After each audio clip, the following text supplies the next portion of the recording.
Hello, everybody. It's an honor for me to come to Latvia to evaluate the annual awards competition works. And I should say I was really amazed how everything is organized. I was super amazed how intensive the trips were. And that was really something of new findings for me while traveling through Latvia in these 2 very, very intense days. So thanks again for inviting me to be here today. I will talk about my presentation will be an interview of buildings, and it will be a short conversation about the reasons that attract attention and that determine the success of a building. And I will try to talk about the process that happens to the buildings after they are built. And as all the needs are changing and diversity always grows, also the perception of architecture changes as well. And today we more and more understand architecture not only as a form, not only as a building, a silhouette, a proportion. We believe today, and it's obvious, that architecture creates connections, it makes influences, it reacts, it gives action, and it always tells its own history.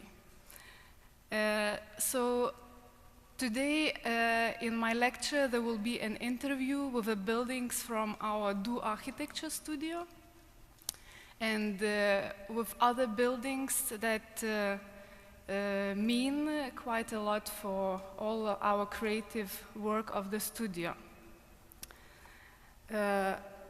It's always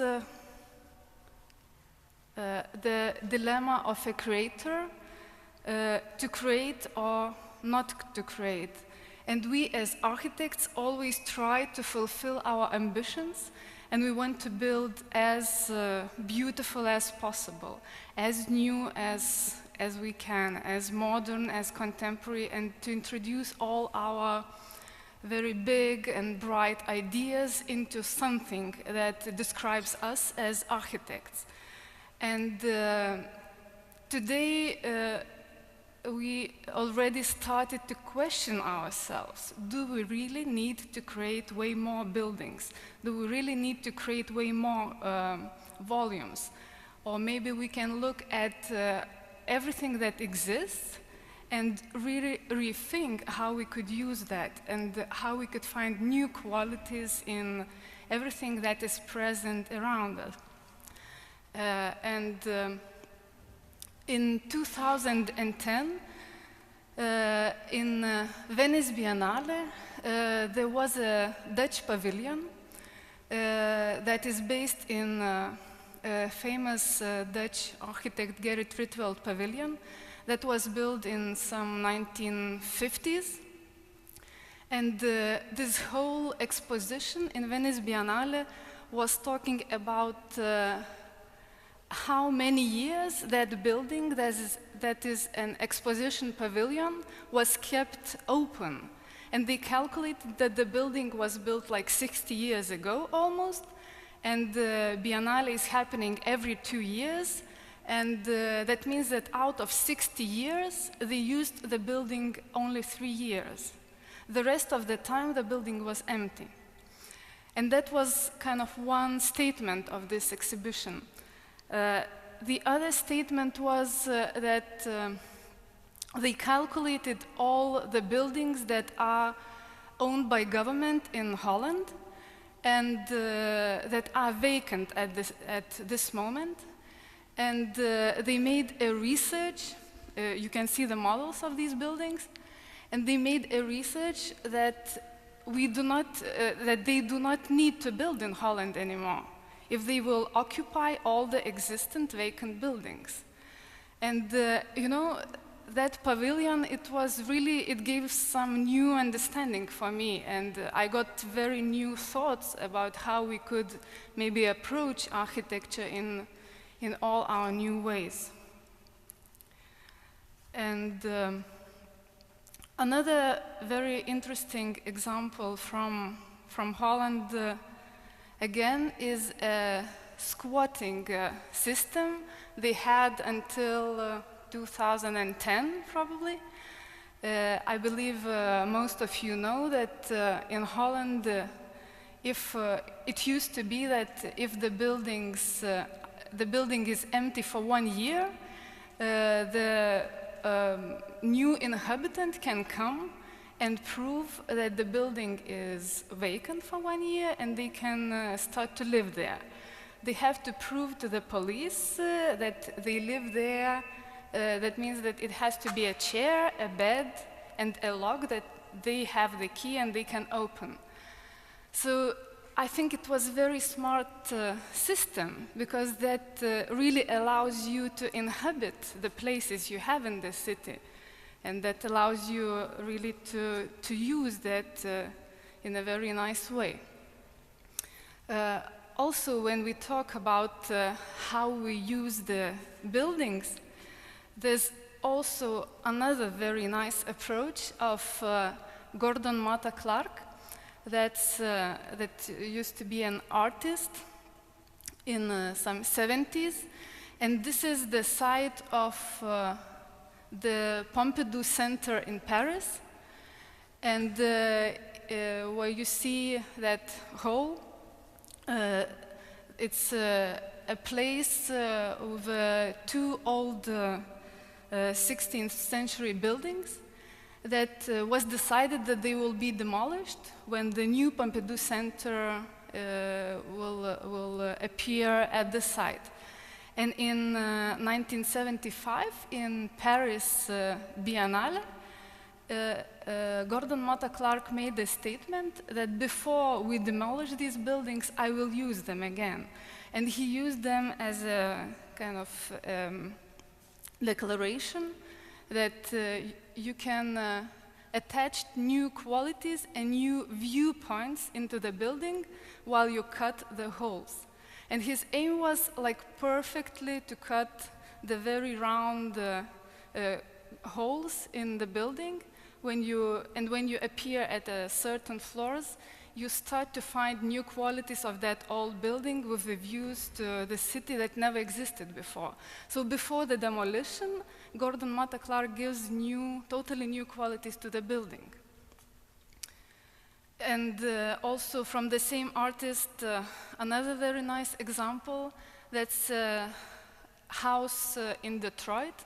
And as Detroit was decaying with everything that was a prosperous city once, Gordon Matta Clark bought this house, an old house, and also he bought this house because it probably will be demolished very soon, and he used it again as a statement and proved that it can get another different values and qualities before the life of the building ends.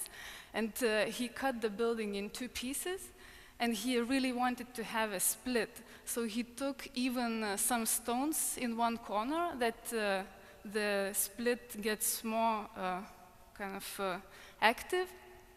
And also, you can see that in the interior, and what was very important for him is to make that split through the stairs, that when you climb up, there's a certain point where you cannot go through the stairs anymore. And it also gives new experiences, new qualities to the building. I mean, these are very declarative examples how you can look at the building and search for new qualities. But in order to kind of start with something, I think it's very always nice when artists play that game and move us way forward. Also, from history, there's another very nice example. That is a map of Rome of 1740s, 1750s. And it's a Nonada map of Rome. Jean-Baptiste Nonada, he just had an idea that space that we all use is not defined only by the doors that are closed. That if we open the doors, we will have way more spaces to use in the city. And as a public space, he included not only the streets and the squares, but the insides of the churches, inside of the culture houses, of the municipality houses, and so on. And I think this is also a very nice idea, that there are sometimes, there are so many times when we start to talk about the need to build something for one or the other community. But it's sometimes so easy just to knock on the door, to open the door and start to use the space that is not used maybe so multifunctionally or so often.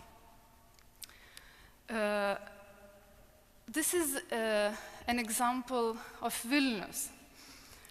In 2009, Vilnius was a culture capital, and there is always a discussion going on about how important is for Vilnius to be close to the water, and how the connection with the water and the city does not exist. And it was initiative from young artists to build a pavilion at the waterfront and to start using it. And for several years, as all these artists were very active with programming that building, it was used very well during summers. And really a lot of people gathered there. They made a lot of parties, exhibitions, lectures, and so on. And somehow everybody started to be very optimistic about the appearance of the buildings at the waterfront of Vilnius. And then during one winter, the ice just came up and it broke the whole corner of the building. And you know, at the moment it was broken, it started to be not a joy, but a trouble for a lot of people, and especially for these enthusiastic people. And they made another workshop, how to fix it, and finally they managed to fix it, but they never used it anymore. And the building was there, it was new, everybody needed it a lot, but they didn't use it anymore because they just were tired of arranging a lot of exhibitions, a lot of public things, and so on. And I mean, the building in itself, it just shows that it's nothing. If you do not have that power to arrange all the events, then it will not exist in itself. And I mean, that also proves that you could have made all these events without a building as well. And not building at a waterfront doesn't mean that we cannot use a city with the waterfront somehow. Out of that thought, while the building was abandoned and the architecture scene of Lithuania was a bit silent for some time, there was an idea to make somehow a move and to involve a lot of young Lithuanian architects, architecture students, to do things. But the aim was to program it, that it becomes a perpetuum mobile, that it never ends somehow. And some group of people, we were thinking how to do that, and we discovered the architecture fund, the cooperation with architecture fund, and we made a series of lectures photography, children events, excursions, and all various initiatives based on that if you create something or if you have idea, you have to make it. And you invite the group of people. And when you make it and you are tired of making it, there is the only way when you can go away of it. You have to find somebody instead of you doing that. So this initiative is active already 4 years. There is only one person that gets salary while this initiative is active, that is accountant. And it involves 150 enthusiastic people. We have made 50 lectures, I think 20 excursions, and probably some 16 exhibitions with kids and so on. And it's still going on periodically, and I believe it will not probably stop. I hope it won't stop.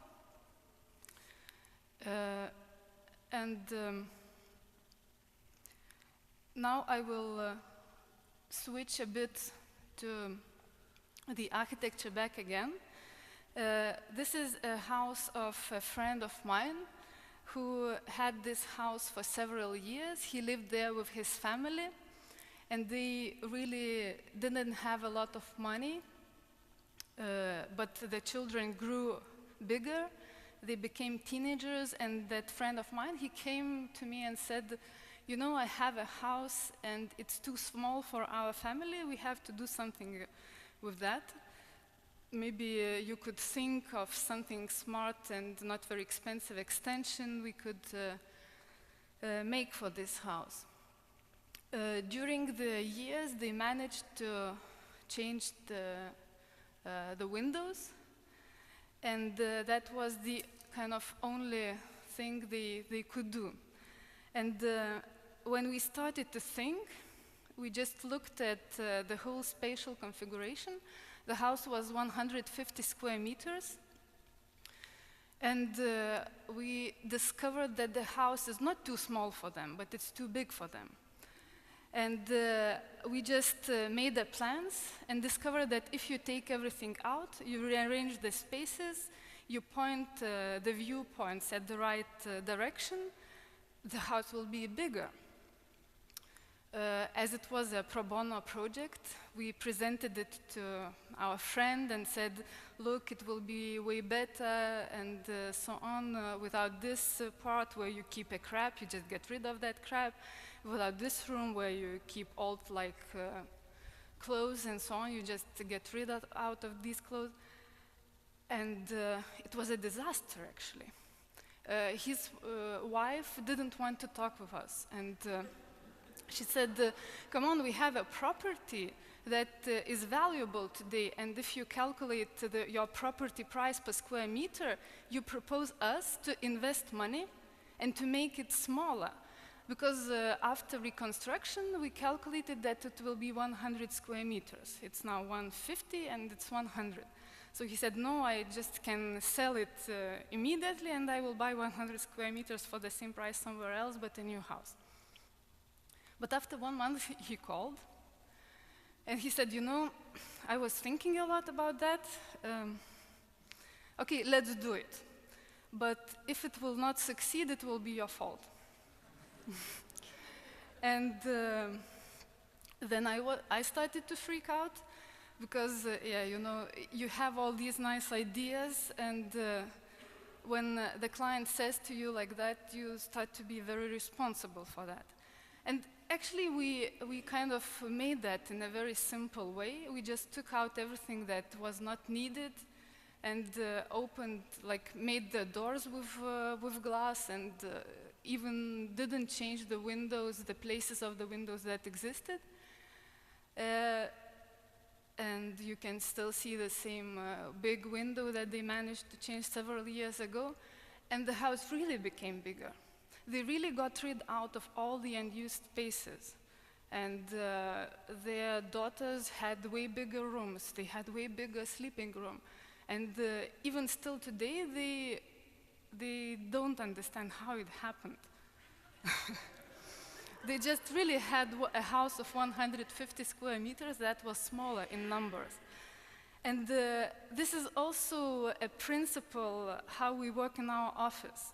We almost never try to write the square meters on the spaces that we design. We always put the furniture, and we always try to communicate with the spatial configuration and with the views and so on. And of course, with some clients, it's really a trouble to keep that secret. How many square meters is his bedroom? Because you know that obsession about these square meters that you have to share with your colleague at work, that your bedroom is 20 square meters and my bedroom will appear of 6 square meters. It might be a disaster for them. But when they don't know that their bedroom is 6 square meters, they really accept that bedroom and they live in that bedroom as in a very spacious room.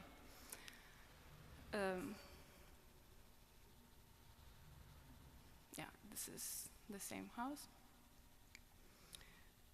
And the other project I will quickly try to go through. It's our very beloved project and also very unsuccessful end with that project.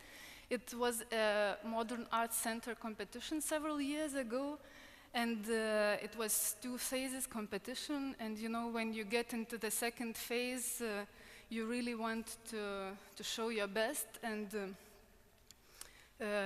in that second phase, we failed because we got second prize. And the second prize for the architect is always the worst prize, because you are so close to the first, but still you're not the first. And the third is just, yeah, it's okay, it could be worse. We designed this building as an extension of the river slopes, and we really wanted to make this building, again, as small as possible, but to connect with the landscape as much as possible.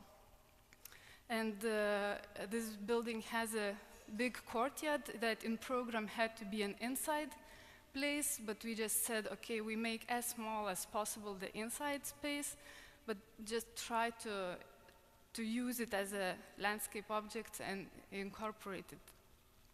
So you can use the inside courtyards, the roofs, and so on. And we managed to do the 30% smaller program for the client. So that means that if the client gives you the program, they again always think in numbers. But when you start to design, you really can reshuffle that program a lot, and you might not lose any quality with having just a small amount of bricks. And yeah, this is the spatial configurations, and we really love to do models in our studio, and we do them big and make photographs.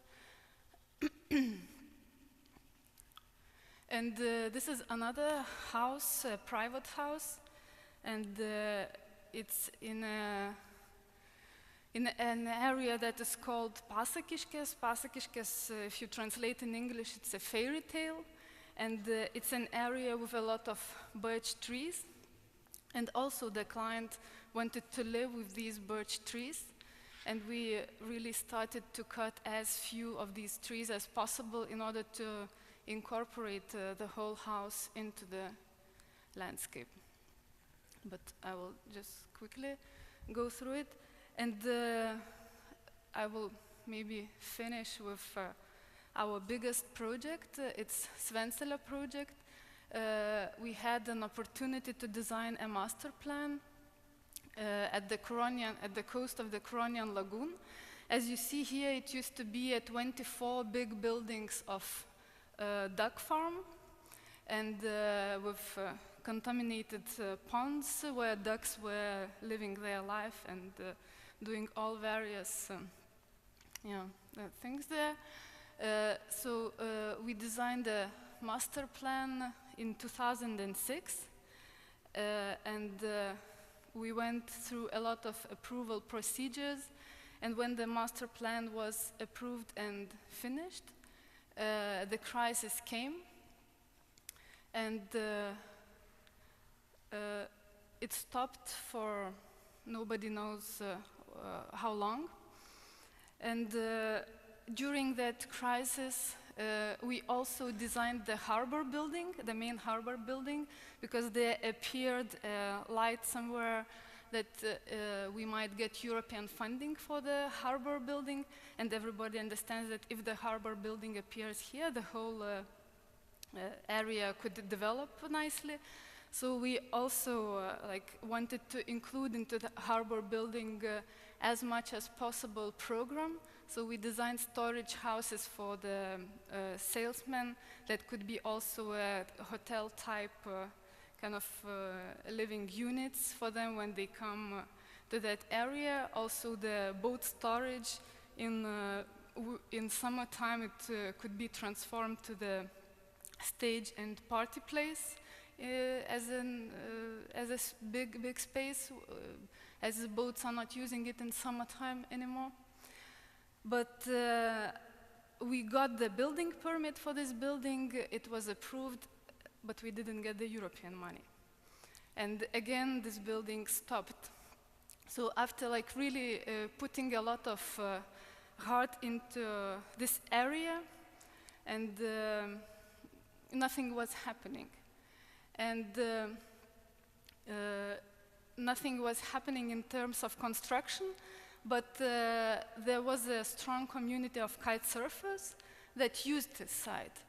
And we really wanted to keep this community somehow. And they also started to become bigger communities to develop, and they started to bring campers there, but there were no toilets, no place to drink coffee, and so on. So we had this idea, how can we make an interpretation of the city? How can we make new spatial qualities in that area without really building? And we just created a pattern of a small-scaled city with containers. And these containers became hotel rooms. So probably it's the smallest hotel room for 4 people, like 12 square meters for 4 people. So you have only one bed, the other bed, and like 40 centimeters to go from one place to the other. But we thought if we'll design beautiful big windows, terraces, that's really way more than enough for the people that come here to kite surf and to use this space. So we combined all the toilets, the kind of cafe area into one unit to make it cheaper and of course possible to build.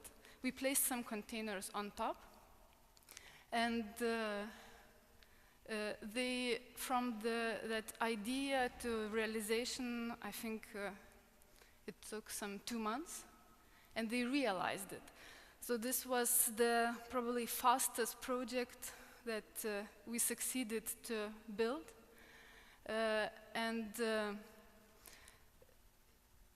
After half a year, it also got the Lithuania National Award. So we were joking that from the moment we started to realize it until it was realized and it was finished in a way, the whole cycle came. And when the winter came, we were really afraid that maybe it will live only 1 year. So now this place is used already for 3 years, very successfully. Nobody is thinking about moving these containers somewhere anymore, or at least for a while. Nothing else is happening in the area except this. None of the construction started, because everybody just understood that you do not really have to invest so much to make this area livable, and that just this small trigger, it can give a lot of life to that. And when we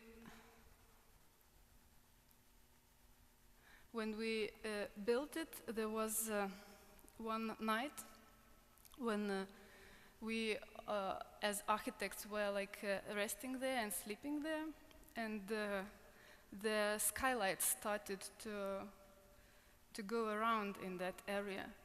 And we woke up at 5 in the morning, and we understood that in that all rush, we forgot to install these, how you call the žaibolaidas? How it's called, I don't know. No, not the skylights, against the thunder. Yeah, lightning, against the lightning. So everybody just immediately went out of the buildings. So a week after they installed it.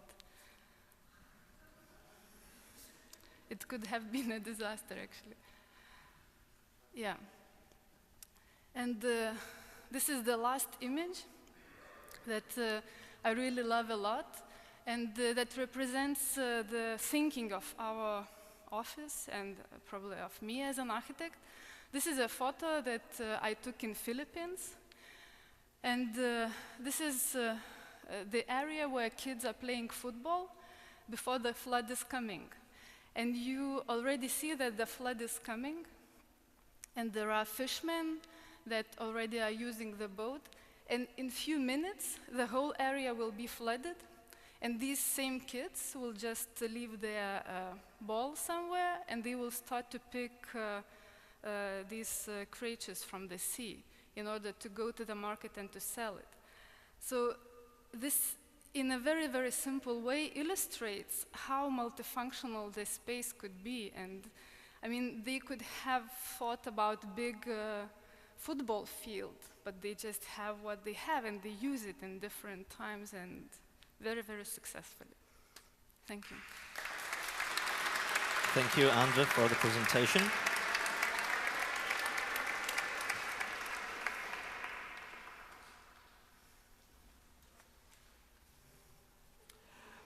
Thank you very much for this really inspiring interview. And my question is about 2009. Did 2009 leave a visible footprint in the mental, emotional landscape of the city, and of course in the quality of public spaces of the city? Did it leave? Yeah, visible footprint. Did it influence, facilitated the social life, and also changed the quality of I believe public yes, spaces? because you know, at least in architectural communities before 2008 and 9, everybody was in such a rush that sometimes out of that big, huge amount of work and of that big load and of that becoming success, you just stop thinking and stop analyzing so much what can you do in different way. And when everything just stopped, we just had way more time to think. And that thinking really helped us to look at things different side. And I think the real values, they also were kind of, they emerged and they were somewhere here, we just had to take them. At least that's how I feel. Okay, then if there's any more questions, then I have a question. Actually, you made a few pretty loud statements during your presentation, and you said that building itself actually is a statement, and actually do we need any new buildings? And then afterward you mentioned that building itself actually is nothing. So my question for you as a young architect that comes from the so-called young generation of architects, so what do we need? In terms of some kind of design approach and community, spatial planning, architecture itself? You know, like as an architect, of course I want to build. Definitely, yes. But with that big wish to build, I really always try to take a responsibility and to rethink, is there any other way you can put this program somewhere else instead of building? And I think that's really important. And if there are different solutions instead of building new buildings, why not to take them and to rethink these all areas in a new ways? And one of these approaches you mentioned could be the squatting. Pardon? The squatting. The squatting, it used to be a very nice example in Holland, and I have no idea why they stopped it, but I believe there were changes in politics. Yeah, maybe Ralph could explain that. Maybe he knows it more. No, I mean, actually the nice thing about the squatting bit is that everyone, as you do as well, and actually we do it as well, is we refer to this culture of squatting like as if it would have been a sort of a policy.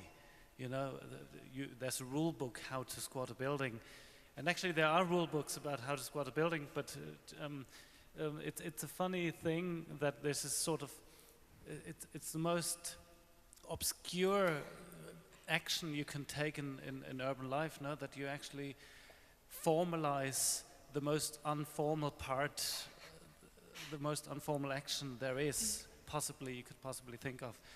And this sort of thing was in power for many, many years. 20 probably, yes. I think even longer, Yeah, actually. yeah. I think it came out of the 60s, if I'm not Okay. mistaken. So it just stopped with the neoliberal government. They kind of tried to put a hold on it. Because obviously you may, I mean, you may imagine there were highly professional squatters, you know, it was a whole culture.